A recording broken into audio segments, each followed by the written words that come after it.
السلام علیکم ورحمۃ اللہ وبرکاتہ۔ اللہ تعالیٰ کی ذات سے امید ہے کہ آپ تمام کا رمضان اور عید الفطر بہت عافیت اور آرام سے گزر گیا ہوگا، اور آپ سب لوگ بہت اچھے ہوں گے، آپ کے خاندان والے، آپ کے گھر والے بہت اچھے ہوں گے۔ اللہ تعالیٰ ہم سب کو دنیا اور آخرت کی خوشیاں اور عید نصیب فرمائے عافیت کے ساتھ میں۔ رمضان مبارک کا مہینہ گیا تو پھر سے شوق پیدا ہوا کہ سیرت کو اور آگے بڑھایا جائے، لیکن حضور اکرم صلی اللہ علیہ وسلم کی سیرت ایسی ہے کہ اس کو سنانا، اس کو سننا، یہ بڑی فائدے کی چیز ہے۔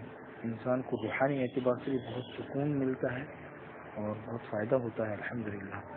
تو سوچا کہ اس سلسلے کو اور تھوڑا سا آگے بڑھا دیں، جہاں تک پہنچے تھے اس سے، تو ہم رمضان سے پہلے تک جہاں تک پہنچے تھے اس سے میں آگے بڑھا رہا ہوں۔ آپ لوگوں کو پتہ ہوگا، اگر رمضان سے پہلے کی کلپ آپ لوگوں نے سنی ہوگی تو آپ لوگوں کو یہ بات پتہ چل گیا، وہ پتہ ہوگا آپ کو کہ قریش مکہ حضور اکرم صلی اللہ علیہ وسلم اور صحابہ کرام کے خلاف بہت سخت کارروائیوں میں آگے بڑھ رہے تھے، اور یہاں تک آخر میں ان لوگوں نے فیصلہ کر لیا تھا کہ اب کسی بھی طریقے سے محمد کو نعوذ باللہ قتل کرنا ہے۔ حضور اکرم صلی اللہ علیہ وسلم کو قتل کرنے کے لیے انہوں نے کیا کیا سازشیں کی تھی اور کیا کیا پلاننگ کی تھی، وہ بھی آپ لوگوں کے سامنے آ گئی تھی۔ پھر میں نے آپ لوگوں کو بتایا تھا کہ یہ جو سخت ماحول چل رہا تھا کہ انہوں نے اتفاقی طور پر فیصلہ کر لیا تھا کہ حضور اکرم صلی اللہ علیہ وسلم کو کسی بھی طریقے سے ختم کرنا ہے۔ اسی زمانے میں دو بہت ہی اہم شخصیتوں نے اسلام قبول کیا تھا، جس کی وجہ سے اللہ تبارک و تعالی نے اسلام کا بول بالا اور بلند کر دیا۔ وہ لوگ چاہتے کچھ اور تھے کفار مکہ، اور ہو کچھ اور گیا۔ تو جن دو شخصیتوں نے اسلام قبول کیا تھا ان میں سے ایک تو ہے حضرت حمزہ رضی اللہ تعالیٰ عنہ۔ یہاں تک تو بات ہماری پوری ہو گئی تھی۔ آج میں آپ لوگوں کو بتا رہا ہوں کہ دوسری شخصیت جنہوں نے اسلام قبول کیا تھا وہ تھی حضرت عمر فاروق رضی اللہ تعالیٰ عنہ کی۔ تو آج سے میں اسی کو بیان کر رہا ہوں آپ لوگوں کے سامنے۔ چنانچہ یہ ظلم جو ہو رہا تھا، اسی ظلم کے دوران حضرت عمر رضی اللہ تعالیٰ عنہ کا اسلام لانے کا واقعہ بھی ہے۔ حضرت عمر رضی اللہ تعالیٰ عنہ جو مسلمان ہوئے ہیں یہ سن 690 میں حضرت حمزہ رضی اللہ تعالیٰ عنہ کے اسلام لانے کے بعد صرف 3 دن کے بعد مسلمان ہوئے ہیں، اور حضور اکرم صلی اللہ علیہ وسلم نے حضرت عمر رضی اللہ تعالیٰ عنہ کے اسلام لانے کے لیے دعا بھی کی تھی۔ چنانچہ طبرانی اور ترمذی وغیرہ کے اندر موجود ہے حضرت انس رضی اللہ تعالیٰ عنہ سے کہ حضور اکرم صلی اللہ علیہ وسلم نے دعا فرمائی، اللہم اعز الاسلام باحب الرجلین الیک بعمر بن الخطاب او بابی جہل بن ہشام۔ اے اللہ، تیرے نزدیک جو دو محبوب شخصیتیں ہیں، تیرے نزدیک جو دو شخص ہیں، ان میں دونوں میں جو زیادہ پسند ہو تجھے، اس کے ذریعے تو اسلام کو عزت دے۔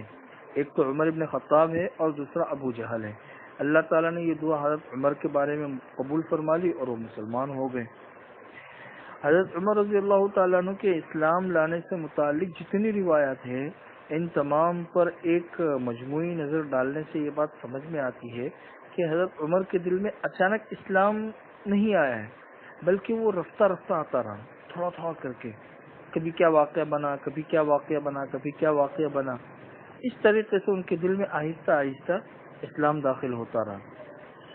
کیونکہ حضرت عمر رضی، کبھی کبھی انسان کی طبیعت ہوتی ہے نا، بعض لوگوں کی طبیعت جو ہے نا وہ بہت ہی زیادہ وہ ہوتی ہے، حساس ہوتی ہے، اور بعض لوگ جو ہے نا وساوس کے کچھ زیادہ شکار رہتے ہیں، توہمات کا زیادہ شکار رہتے ہیں۔ کبھی ان کی طبیعت کسی طرف مائل ہو جاتی ہے، کبھی ان کی طبیعت کسی اور طرف مائل ہو جاتی ہے۔ اس طرح کی جو متضاد جذبات کے حامل لوگ ہوتے ہیں، انہی میں سے ایک حضرت عمر بن خطاب رضی اللہ تعالیٰ عنہ بھی تھے۔ اسلام لانے سے پہلے ایک طرف تو وہ ان کے آباء و اجداد کی جو ایجاد کردہ رسمیں تھیں ان کا بہت احترام کرتے تھے، لہو و لعب اور شراب نوشی وغیرہ ان کے بہت زیادہ دل دادا تھے، لیکن دوسری طرف وہ یہ بھی دیکھتے تھے کہ یہ مسلمان ہیں، ایمان اور عقیدے میں کتنے مضبوط ہیں، اتنے بڑی بڑی مصیبتیں ان کے اوپر آتی ہے پھر بھی ان کی قوت برداشت جو ہے نا وہ ختم نہیں ہوتی ہے۔ تو وہ دیکھتے تھے کہ یار یہ کیا ماجرا ہے، انسان تھوڑا سا تشدد کیا جائے تو فوراً اپنے نظریات کو چھوڑ دیتا ہے. یہ تو اتنے سخت مراحل سے گزر رہے ہیں پھر بھی اپنے بات کے اندر، ایمان اور عقیدے کے اندر بہت پکے ہیں. تو اس چیز کو وہ بہت محبت کی نگاہ سے دیکھتے تھے. ایسا پھر اسی طریقے سے ان کے دل میں، جیسے ایک عقلمند آدمی کے دل میں ایک شکوک و شبہات ہوتا ہے نا، پتہ نہیں یہ بات صحیح ہے کہ نہیں، یہ انسان صحیح ہے کہ نہیں، رہ رہ کر ان کی طبیعت کے اندر یہ باتیں ابھرتی تھی. لیکن اس کے ساتھ ساتھ میں پھر کبھی کبھی وہ اپنے آبا و اجداد کی باتوں کو بھی دیکھتے تھے. تو اس لیے یہ سمجھ لو، جیسے کہتے ہیں نا، کبھی اس آدمی کا مزاج دم میں ماشا دم میں تولا، پل بھر ماشا پل بھر تولا، کبھی ایسا کبھی ایسا. کبھی وہ اسلام کی طرف مائل ہو جاتے تھے اور کبھی وہ جاہلیت ہی کی طرف رہتے تھے. اس قسم کے جذبات ان کے طبیعت کے اندر تھے. انہی جذبات میں ایک واقعہ تو ان کے ساتھ میں یہ پیش آیا کہ ایک مرتبہ ان کو گھر سے باہر رات گزارنی پڑی تو وہ حرم تشریف لے گئے، خانہ کعبہ کے پردے میں گھس کر بیٹھ گئے. اس وقت دیکھا کہ حضور اکرم صلی اللہ علیہ وسلم نماز پڑھ رہے تھے اور سورہ الحاقہ ہے نا 29 پارے میں، الحاقۃ ما الحاقہ وما ادراک ما الحاقہ، یہ والے جو قرآن سورہ الحاقہ ہے تو یہ حضور اکرم صلی اللہ علیہ وسلم تلاوت فرما رہے تھے. حضرت عمر رضی اللہ تعالیٰ عنہ سننے لگے قرآن کریم کو. اور قرآن کریم ایک ایسی چیز ہے کہ اگر پڑھنے والا دل سے پڑھے، سننے والا عظمت کے ساتھ سنے تو اس کے دل پر اثر کیے بغیر نہیں رہتا. تو جب حضور اکرم صلی اللہ علیہ وسلم سورہ الحق کا پڑھتے بالکل اخیر تک پہنچے، اخیر تک، تو حضرت عمر کے دل میں بہت اثر ہونے لگا. انہوں نے اپنے دل کے اندر کہا کہ خدا کی قسم یہ تو شاعر ہے، جیسا قریش کہتے ہیں. لیکن بس یہ کہنا کہ حضور اکرم صلی اللہ علیہ وسلم نے اس کے بعد والی آیت پڑھ لی، انه لقول رسول کریم وما هو بقول شاعر قلیلا ما تؤمنون. تو انہوں نے، حضرت عمر نے جیسے ہی کہا کہ خدا کی قسم یہ تو شاعر ہے جیسا قریش کہتے ہیں، تو حضور نے اگلی آیت پڑھی، انه لقول رسول کریم، کہ یہ تو ایک بزرگ رسول کا قول ہے. وما هو بقول شاعر، یہ کوئی شاعر نہیں ہے. قلیلا ما تؤمنون، بہت کم ایمان لاتے ہیں. حضرت عمر نے کہا اپنے جی میں کہ بھئی او ہو، یہ تو کاہن ہے، اتنی دور بیٹھے بیٹھے میری بات سن لی. تو حضور اکرم صلی اللہ علیہ وسلم نے اس کے بعد کی آیت پڑھ لی، ولا بقول کاہن قلیلا ما تذکرون تنزیل من رب العالمین، کہ بھئی یہ تو کسی کاہن کا کلام بھی نہیں ہے، تم بہت کم نصیحت قبول کرتے ہو. حضرت عمر رضی اللہ تعالیٰ عنہ کا بیان ہے کہ اسی وقت میرے دل میں اسلام پیوست ہو گیا. اسی وقت، یہ پہلا موقع تھا جب حضرت عمر رضی اللہ تعالیٰ عنہ کے دل میں اسلام کا بیج پڑا. لیکن ابھی حضرت عمر رضی اللہ تعالیٰ عنہ کے دل میں اسلام، ان کے دل کے اندر ابھی جاہلی جذبات اور اسی طریقے سے اپنے آبا و اجداد کے دین کی عظمت کا احساس، اس کا چھلکا اتنا مضبوط تھا کہ ان کے دل کے اندر چھپی ہوئی جو اسلام کی حقیقت تھی اس مغز کے اوپر یہ چھلکا غالب تھا. ان کی طبیعت کی سختی اور حضور اکرم صلی اللہ علیہ وسلم سے بہت زیادہ دشمنی کا حال یہ تھا کہ اب دوسرا واقعہ پیش آ رہا ہے کہ ایک مرتبہ وہ خود حضور اکرم صلی اللہ علیہ وسلم کو ختم کرنے کے لیے تلوار لے کر نکلے. ابھی راستے میں ہی تھے کہ بنو زہرا کے یا بنو مخزوم کے کسی آدمی سے ملاقات ہو گئی. اس شخص نے تیور دیکھ کر پوچھا، بھی عمر کہاں جا رہے ہو؟ حضرت عمر نے فرمایا کہ میں محمد کو قتل کرنے جا رہا ہوں. اس نے کہا کہ محمد کو قتل کر کے بنو ہاشم اور بنو زہرا سے کیسے بچ سکو گے؟ بنو ہاشم اور بنو زہرا سے کیسے بچ سکو گے؟ حضرت عمر نے کہا کہ لگتا ہے کہ تم بھی اپنا پچھلا دین چھوڑ کر بے دین بن چکے ہو. پچھلا دین چھوڑ کر تم بھی بے دین بن چکے ہو. تو اس شخص نے کہا کہ عمر ایک عجیب بات میں بتاؤں، تمہاری بہن اور تمہاری بہنوئی جو ہے نا وہ بھی تمہارا دین چھوڑ کر بے دین ہو چکے ہیں.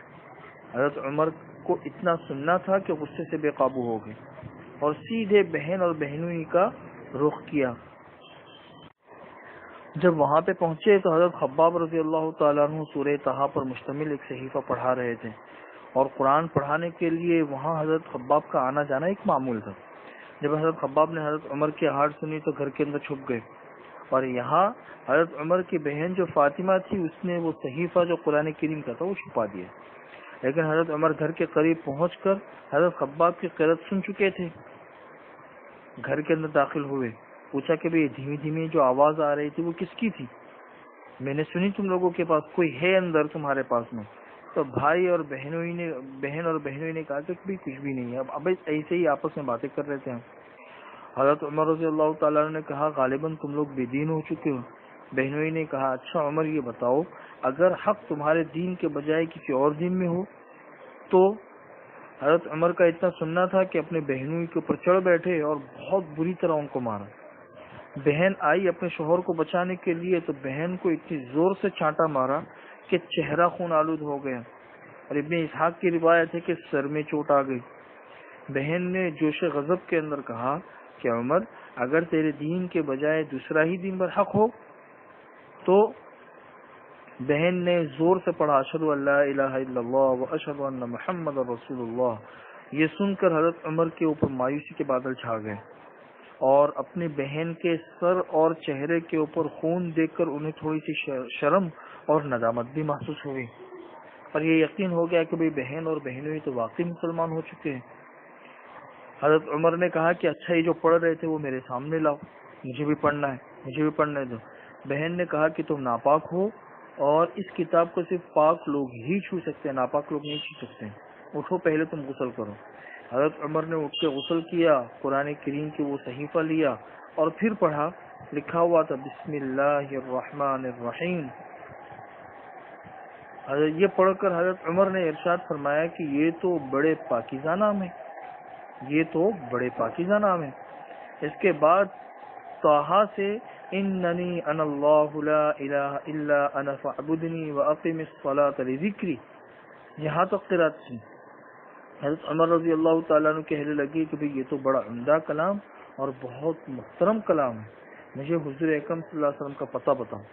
حضرت خباب جو تھے وہ یہ بات سن کر باہر آ گئے, اور باہر آ کر کہنے لگے کہ عمر خوش ہو جاؤ, مجھے امید ہے کہ حضور نے جمعرات کے رات تمہارے متعلق جو دعا کی تھی اللہ تعالیٰ نے اس دعا کو سن لیا ہے, وہی اوپر جو میں نے آپ کو بتائی, اللہم اعز الاسلام باحب الرجلین الیک, یہ دعا قبول ہو چکی ہے. اور اس وقت حضور اکرم صلی اللہ علیہ وسلم صفا پہاڑی کے پاس والے مکان میں تشریف فرمائے, وہاں تشریف لے چلے.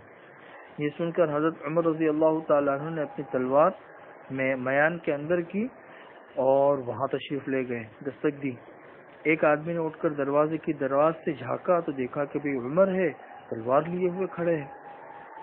حضور اکرم صلی اللہ علیہ وسلم کو جا کے اطلاع دی کہ بھئی عمر آئے ہیں, تلوار اس کے ہاتھ میں ہے. تو سارے لوگ تو سہم گئے.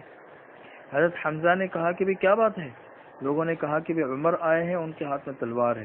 حضرت حمزہ نے کہا کہ بس عمر ہے, دروازہ کھول دو, اگر وہ خیر کی نیت سے آیا ہے تو اسے ہم خیر دیں گے, اور اگر برائی کی نیت سے آیا ہے تو ہم اسی کی تلوار سے اس کا کام تمام کریں گے. حضور اکرم صلی اللہ علیہ وسلم اندر تشریف فرما تھے. حضور اکرم صلی اللہ علیہ وسلم پر وحی نازل ہو رہی تھی.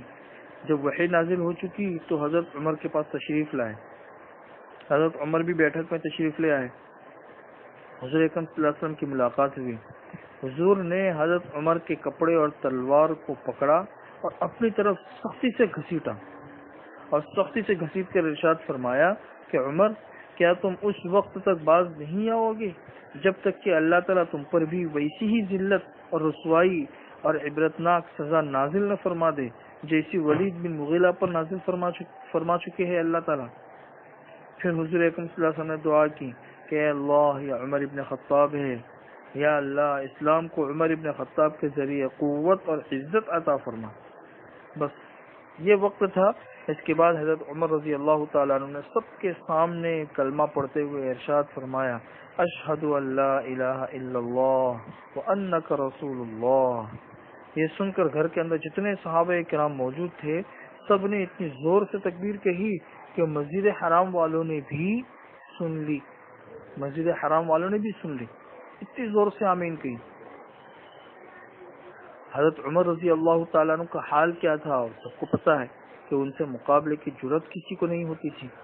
اس لیے ان کے مسلمان ہو جانے سے مشرکین میں کوہرام مچ گیا اور ان کو بہت ذلت اور رسوائی محسوس ہوئی مشرکین کو, اور دوسری طرف ان کے اسلام لانے سے مسلمانوں کو بہت عزت, قوت اور اعزاز اور خوشی حاصل ہوئی.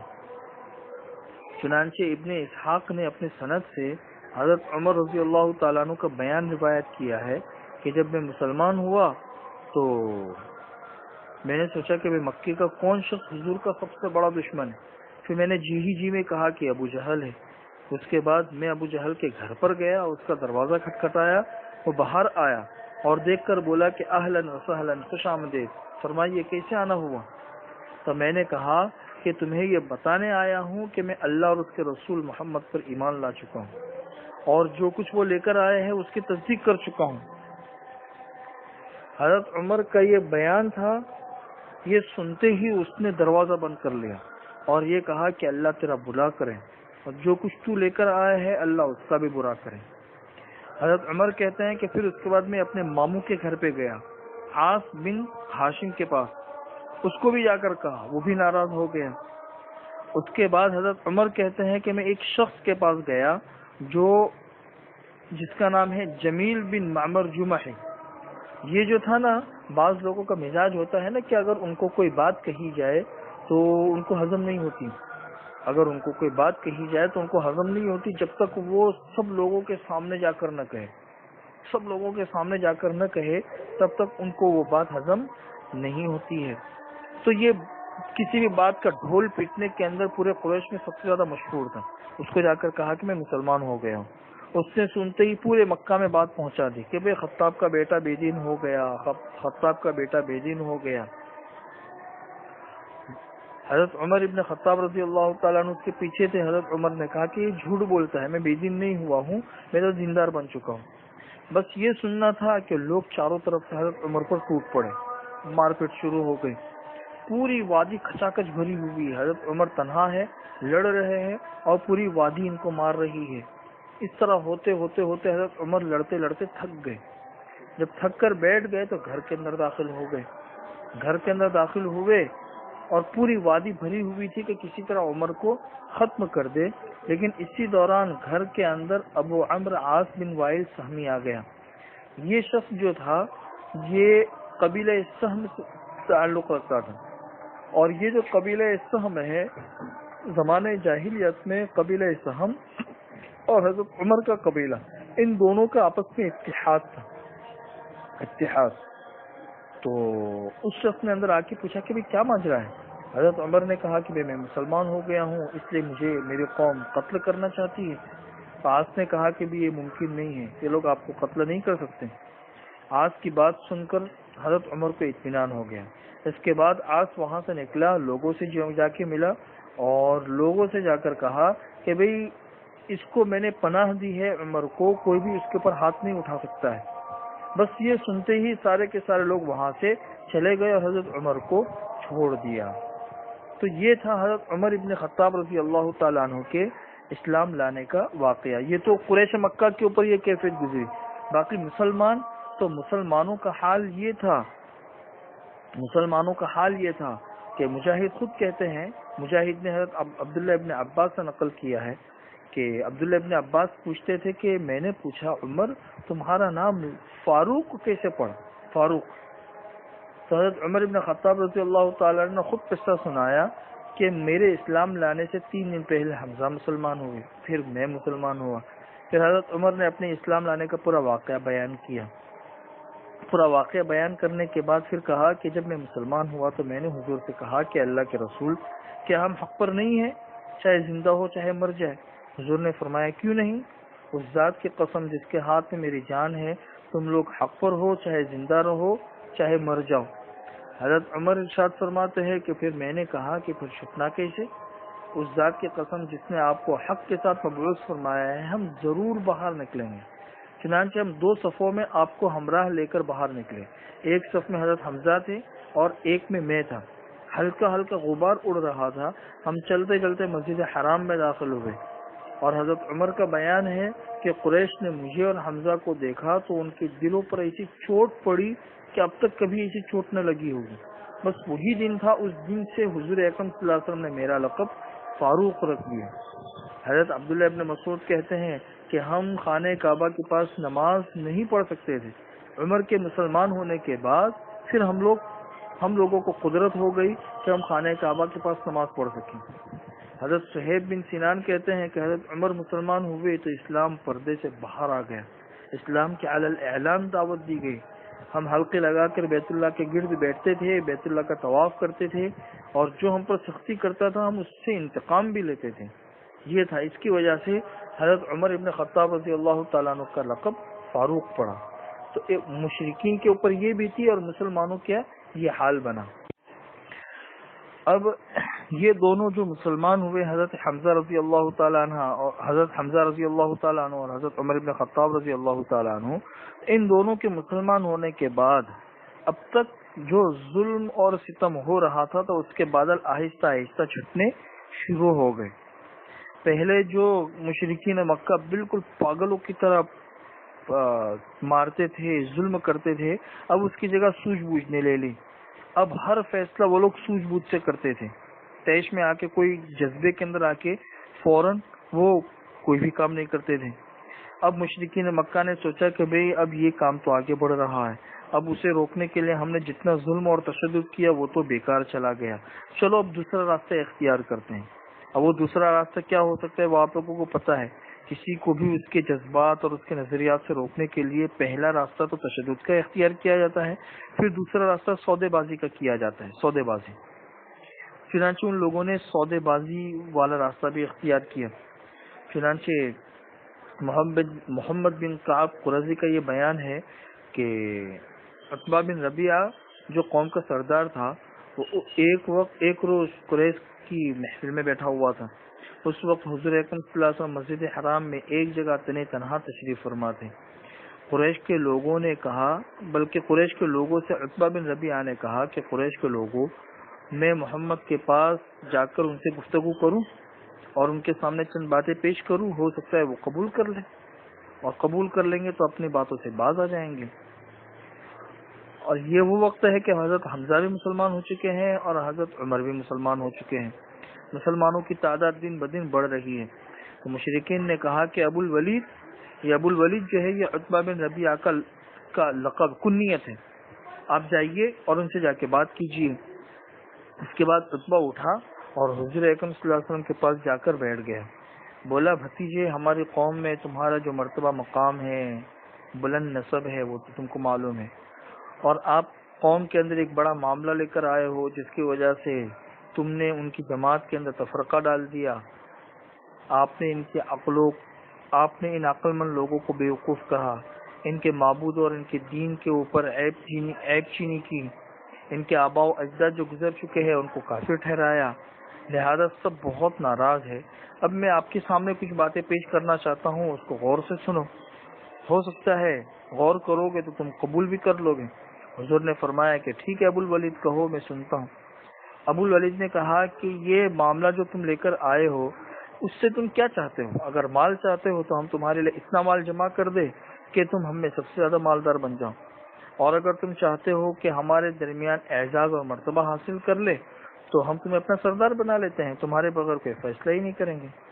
تم چاہتے ہو کہ بادشاہ بن جائے تو ہم تمہیں بادشاہ بنا لیتے ہیں، اور اگر تمہارے پاس کوئی جن بھوت آتا ہے جسے تم دیکھتے ہو لیکن اپنے سے ختم نہیں کر سکتے، اس کا علاج کرانے کے لیے تمہارے پاس پیسہ نہیں ہے تو ہم اس کے علاج کے لیے پیسہ جمع کرتے ہیں اور تمہارا علاج کرائیں گے یہاں تک کہ تم کو ٹھیک ہو جائے۔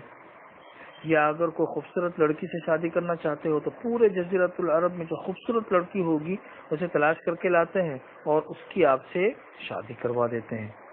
جب یہ باتیں ہو گئی تو حضور اکرم صلی اللہ علیہ وسلم نے فرمایا کہ بھئی آپ اپنی بات کر چکے؟ ابو الولید نے کہا کہ ہاں میں اپنی بات کر چکا۔ حضور اکرم صلی اللہ علیہ وسلم نے ارشاد فرمایا کہ ٹھیک ہے اب میری بات سنو۔ ابو الولید نے کہا کہ ٹھیک ہے میں آپ کی بات سنتا ہوں۔ یہ کہہ کر حضور اکرم صلی اللہ علیہ وسلم نے سورہ فصلت ہے 24 پارے میں یا 25 پارے کے اخیر میں، 24 پارے کے اخیر میں اسے پڑھنا شروع کیا۔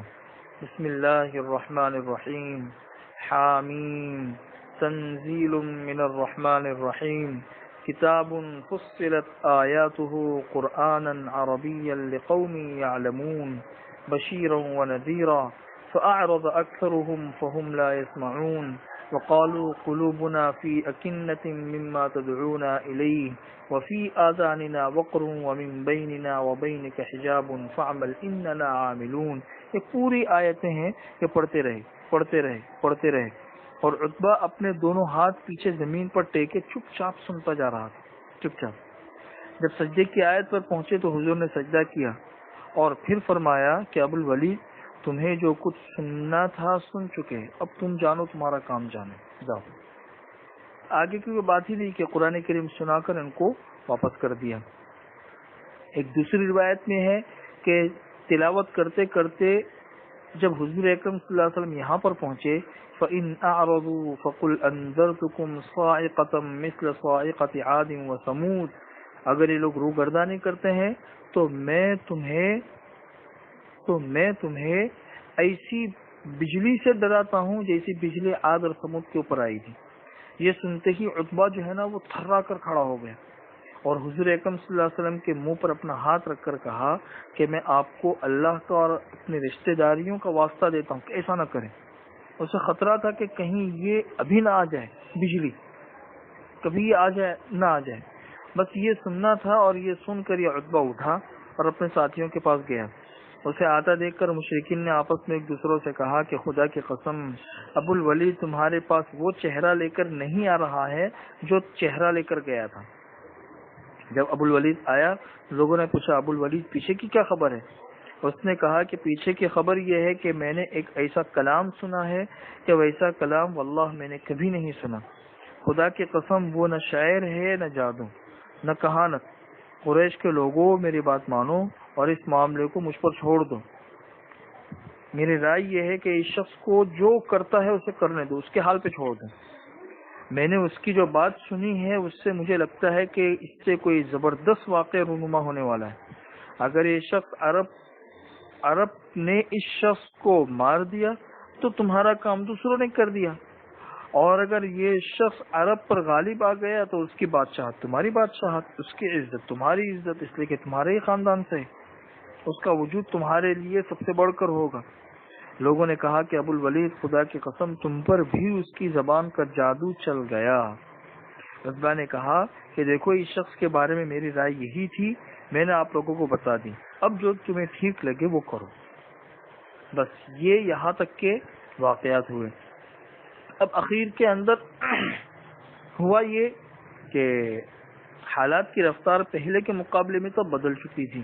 پہلے تو ظلم اور ستم اتنی سختی کے ساتھ ہوتا تھا، اب وہ ساری کی ساری چیزیں بدل چکی تھی، لیکن اس کے باوجود ابو طالب کے اندیشے جو تھے نا وہ برقرار تھے۔ ابو طالب اپنے بھتیجے کے بارے میں برابر غور کرتے رہتے تھے، پچھلے واقعات ان کے ذہنوں میں گھومتے رہتے تھے۔ پچھلے واقعات جو میں نے آپ لوگوں کو تفصیل سے بتائے کہ ایک مرتبہ مشرکین مکہ نے ابو طالب کو دھمکی دے ڈالی کہ بس تم ہمارے مقابلے کے لیے تیار رہو۔ پھر ایک مرتبہ وہ عمارہ بن ولید کو لے کر آئے کہ اسے رکھ لو اور تمہارے بھتیجے کو ہمارے حوالے کر دو۔ اسی طرح ایک مرتبہ ابو جہل ایک بھاری پتھر لے کر حضور اکرم صلی اللہ علیہ وسلم کا سر کچلنے کے لیے اٹھا تھا، یہ قصہ بھی ابو طالب کو پتا تھا۔ اسی طرح ایک مرتبہ عقبہ بن ابی معیط آیا اور اس نے چادر لپیٹ کر حضور اکرم صلی اللہ علیہ وسلم کا گلا گھونٹ کر حضور کو مکمل ختم کرنے کی کوشش کی۔ اسی طرح حضرت عمر بن خطاب کھڑے ہوئے اور حضور کو مکمل ختم کرنے کے ارادے سے نکلے۔ یہ سارے واقعات جو پیچھے ہوئے، ابو طالب ان تمام واقعات کے اوپر غور کرتے تو انہیں ایک بہت بڑے خطرے کی بو ابھی بھی محسوس ہو رہی تھی۔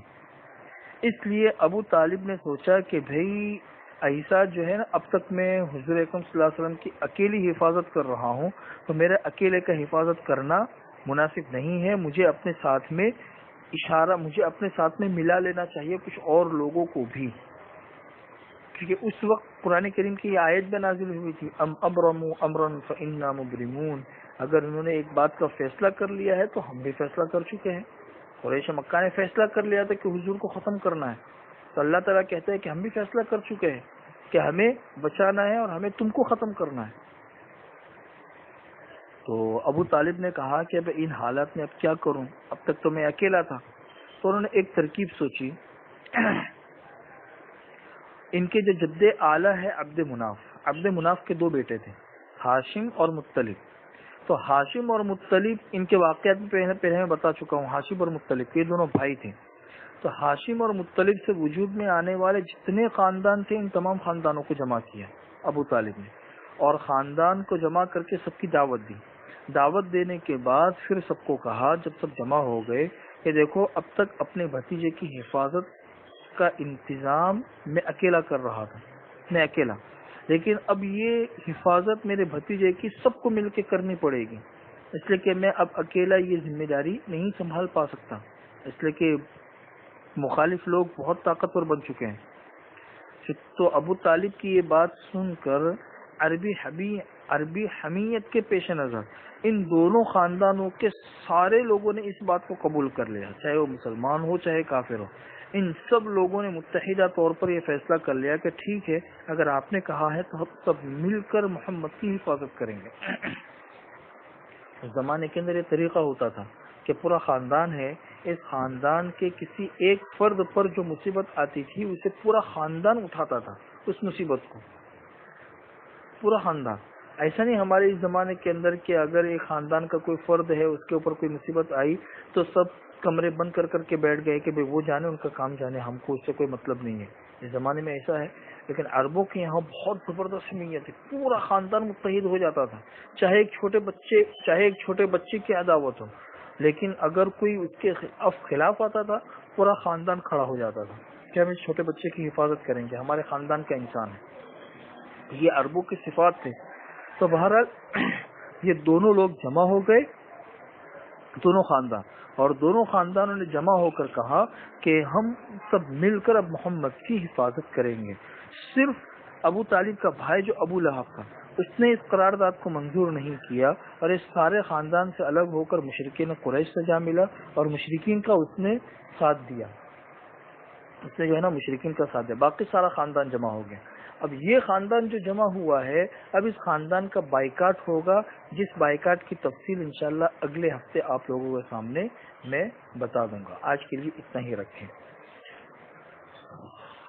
آپ لوگ یہ سارا سبق سن لینا، سننے کے بعد مجھے اطلاع کرنا کہ ہم لوگوں نے پورا سبق سن لیا ہے الحمدللہ، اور ہمیں یہ باتیں سب سمجھ میں بھی آ گئی ہے.